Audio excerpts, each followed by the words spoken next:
What are some of the grooming policies on the cruise ship?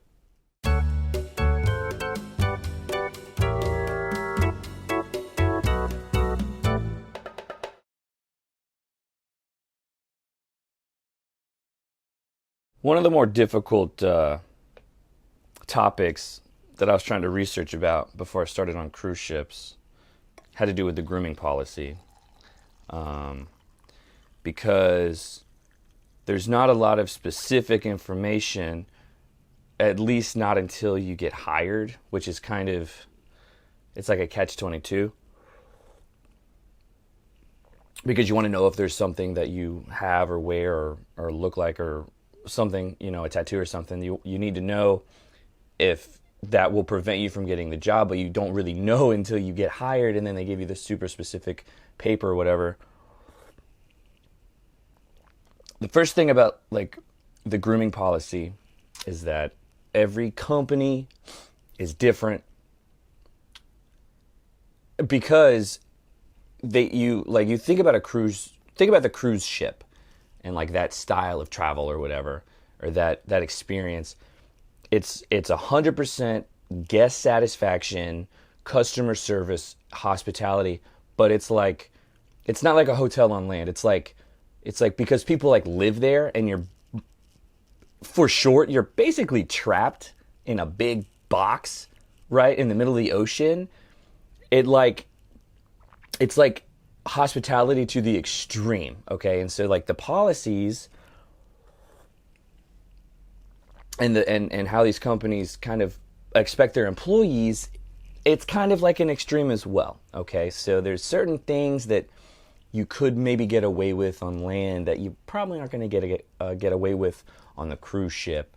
But for the most part, it's kind of the same if you think about any like professional corporate job, right? You got to be clean and stuff. But the differences, I would assume, kind of come from each company, right? So I would assume that, a company like Disney Cruise Line, whose main demographic is like families, children, vulnerable, they're classy, right? The Disney name, they are probably more strict in certain aspects of like grooming compared to, I don't know, like Carnival, because the demographics, or NCL, because the demographics and the image and what they're going for is just different. So you can't even really put together a complete list of super specific, every question can be answered, because it comes down to your company, it comes down to your position within that company. You see what I mean? So I can only speak for me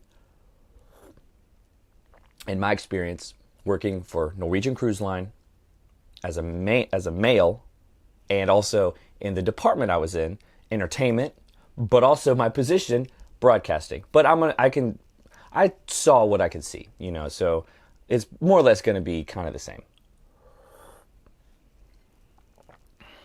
Your uniform is expected to be super clean. And if it needs to be ironed, you better iron it. And if you're supposed to have like 3 pieces, you better have those 3 pieces. You're supposed to have a little thing. Part of my uniform on Norwegian, we had like we had 2 pins. We had a Vacation Hero pin, and then I won Vacation Hero, so I got a little star pin, one month. So you're supposed to wear those, and you're supposed to wear them right above your name tag, right? So your name tag, you always have to wear the name tag. That is your uniform. So even if you're not wearing your work uniform, you wear the name tag 100% of the time. You never take it off, even in crew areas. You just wear it always, always, always, always. You don't have to wear it from. Usually, you won't have to wear it from, like, if you're getting off the ship. You probably won't have to wear it from like your cabin to the gangway to leave the ship. But that's also so you don't lose it if you leave the ship. But you see what I'm saying? You just wear that's your uniform, right?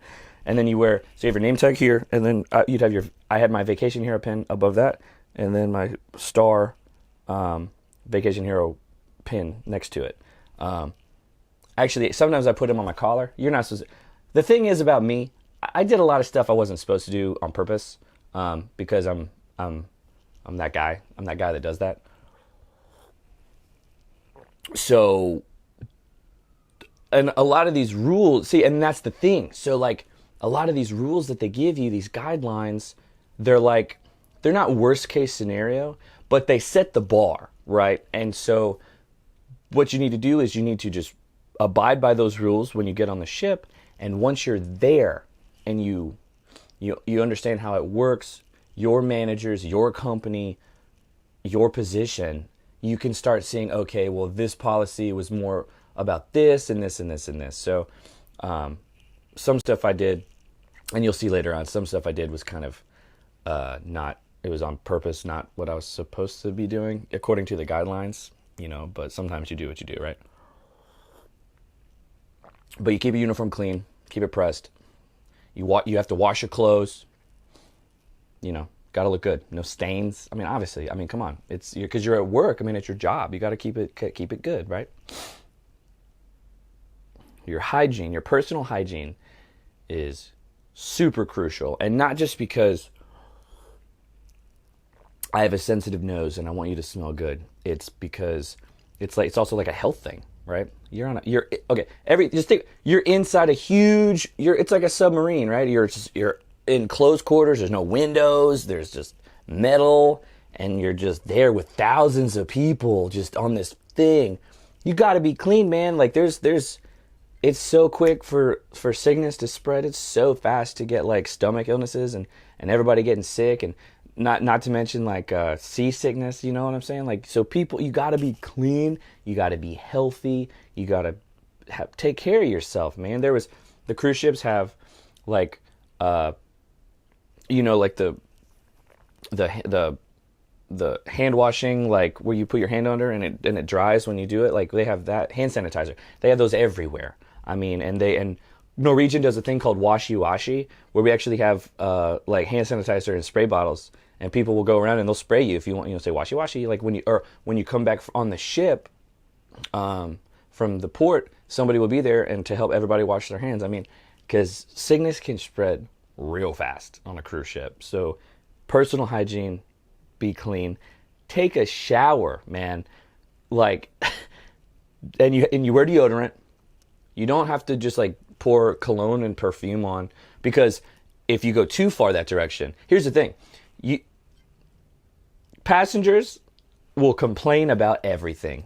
People who travel on cruise ships love to complain. And so if you have bad breath or something that you don't even know about, they'll tell. They'll go to guest services and they'll know you by name, and they'll say so-and-so who works for so-and-so who does this, did this, smells like this, has this. And man, they like, and guests, man, they'll jump on you, but they won't tell you to your face you have bad breath. They will go tell on you, and then your supervisor has to come over and do the supervisor thing and be like, listen, I shouldn't have to tell you this, but you need to brush your teeth. You see what I'm saying? So it's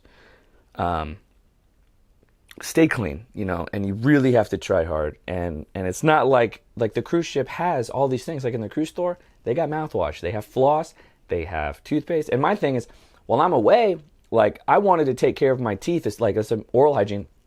I wanted to take care of my teeth more because I don't have access to like a dentist, and I don't have dental insurance and all these things while I'm on the cruise ship. So like I tried a little harder to take care of myself, and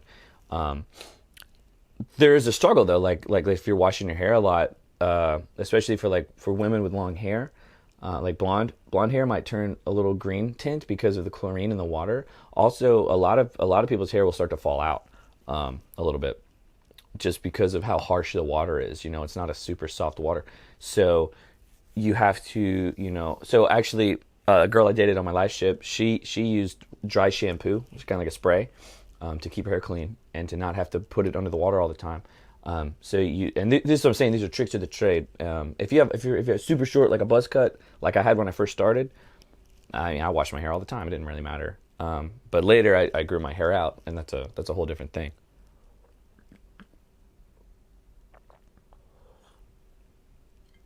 When it comes to your appearance, basically the rule is kind of like you're supposed to look like you looked when you were hired. because they take your photo when you're hired, right? And they put it on your name tag, or not your name tag, but like your key card, your ID card, your ship ID card, your picture's on it. And so if you don't look anything like your picture, it's kind of a security risk if you look at it that way. So they expect you to look like you look in your photo. And this is where I kind of get into I do things deliberately on purpose just to kind of push the envelope. Don't do what I do. But this should help in kind of understanding how the rules are actually applied.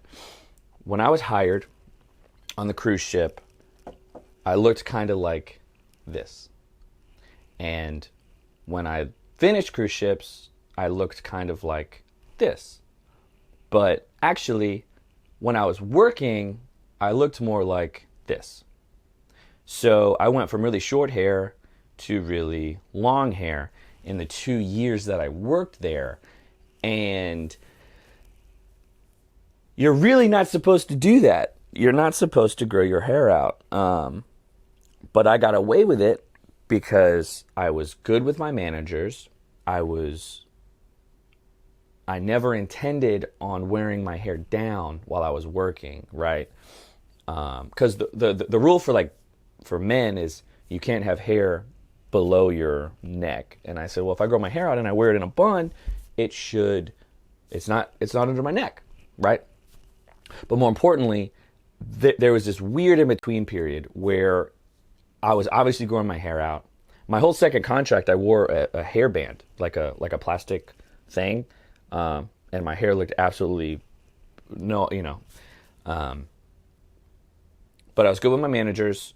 I never caused any problems. And actually, so my position, and this is the thing, my position, I worked for entertainment, which is a front of house position, which is usually a little more strict when it comes to how you look. But I was a broadcast technician, so I was a tech.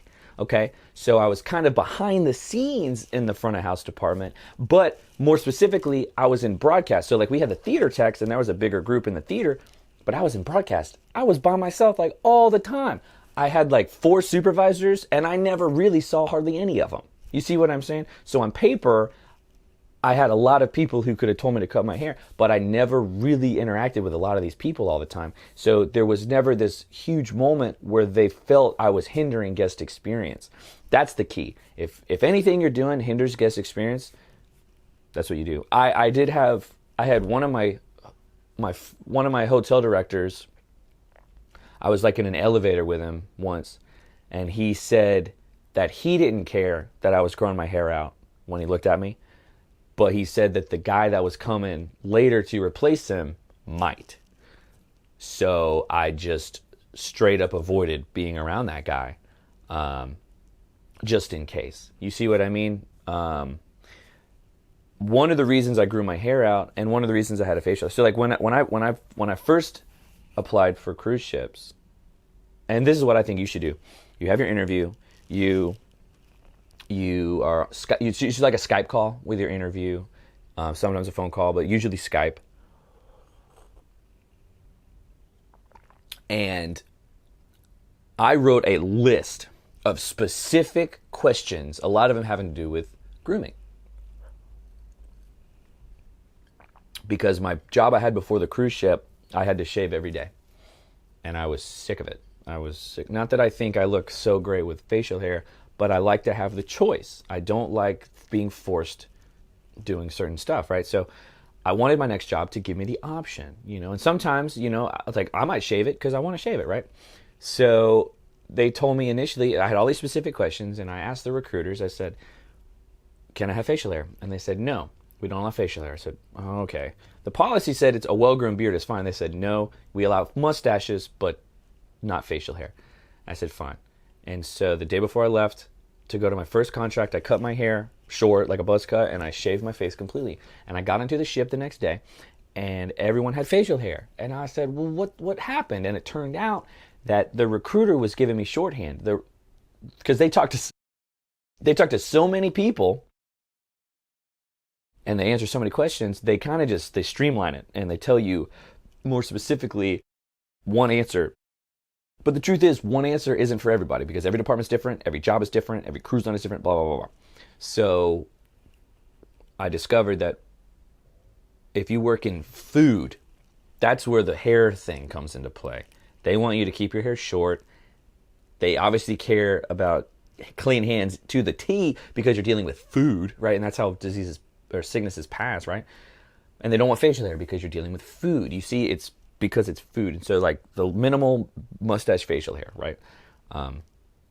They said that, and when I asked them why I couldn't have facial hair, they said, well, you can have a mustache, but most people don't want a mustache, so they just say no. You see what I'm saying? Like, they didn't really give me exactly what I asked for. But I didn't work with food, and I worked in entertainment, but I worked behind the scenes, kind of, right? So I just grew my facial hair out. You can't have a big Santa Claus beard because, but you can have facial hair for, and kind of keep it straight, or you can have a goatee. As long as you look deliberate, as long as it looks on purpose. When I was growing my hair out, my hair poofs, it gets huge, like a big fro, right? But I was putting product in it because I was doing it on purpose. And the way I saw it was, if you do something on purpose, people don't question it. But if you look sloppy, it looks like it, or if it looks like you're not doing something on purpose, it looks like you don't care. Right, so be deliberate, but also try and care about what you look like. But like I said, I worked with cruise staff that had beards, and now like this, groomed beards, it's fine. And because they are the front of house, they are the ones that you see every single day. Here's the thing: the dancers and production cast, they're contracted differently. They go through a whole different process. They actually have like limitations. They must look a certain way because their characters or I think the singers and dancers for Norwegian are contracted. They can't gain or lose weight between like 5 pounds more or less from the weight they're hired because their costumes are tailored to fit them, right? So any weight gain or weight loss will change you see, every position is totally different. But I grew my hair out, and no one really said anything about it. But a big reason I grew my hair out was because I was kind of mad that I felt that I was kind of lied to when I asked specific questions. So I had wanted to do it for a long time, and I figured, why not do it now? I have a job, I'm living on a cruise ship, I don't need to pay to cut my hair, So I said I'll grow it out for 2 years and see what happens, and I liked it.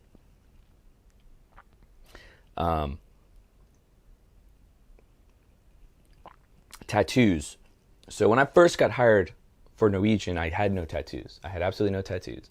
And the night before I got on my second cruise ship, the night before my third contract, I was in Miami Beach, and I went to South Beach, and I went and got a tattoo. And I got this tattoo. Of this compass rose on my forearm. And I'd wanted to get a tattoo for a really long time. But one of the reasons I didn't get a tattoo for a while was because I was kind of like afraid of like, the visible tattoo, like what if I can't get a job, blah, blah, blah kind of thing. And so originally I was thinking about getting a tattoo on my back because I know if you get a tattoo and you can hide it, you're good. But then I was like, no, I want to be able to see it. So then I got on my forearm and I said, if a company refuses to hire me because of a tattoo, I'll just look for another company kind of thing.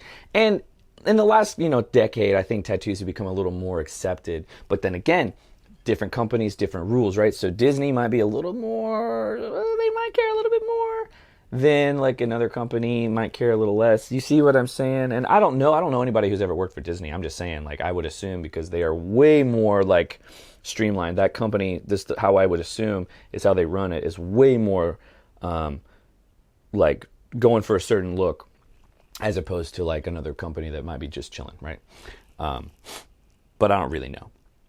I worked with people, particularly, see, interesting thing, like if you work and you're never in front of passengers, you know what I mean? If you work like down below decks doing like provisions or whatever, refrigerator or whatever, I mean, like, they might not care. Might have a tattoo on your neck or whatever, because you're not guest facing. But if you work in front of guests, that's why the companies care what you look like, because you're in front of guests, and the company cares what the guests feel like. So if a guest sees someone they're not gonna, they don't want someone with a face tattoo, because I guess they're afraid. You see what I'm saying? And it has nothing to do with people's choices. It's just that's what the policy is, right?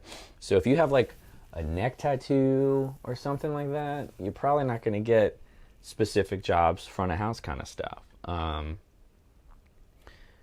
was fine with this arm tattoo. However, in my position, I was guest facing kind of, but I also basically wore a jacket the whole time. It's kind of cold on the ship, so I wore my short sleeve shirt to work, but then I'd wear my black jacket over it. I would take off my jacket if I were to go to shoot video outside on the pool deck, and nobody said anything about my tattoo. No one said anything to me about it. But that doesn't mean that they didn't think something about it. That doesn't mean that everyone was totally cool with it. I'm just saying, no one said anything to me about it.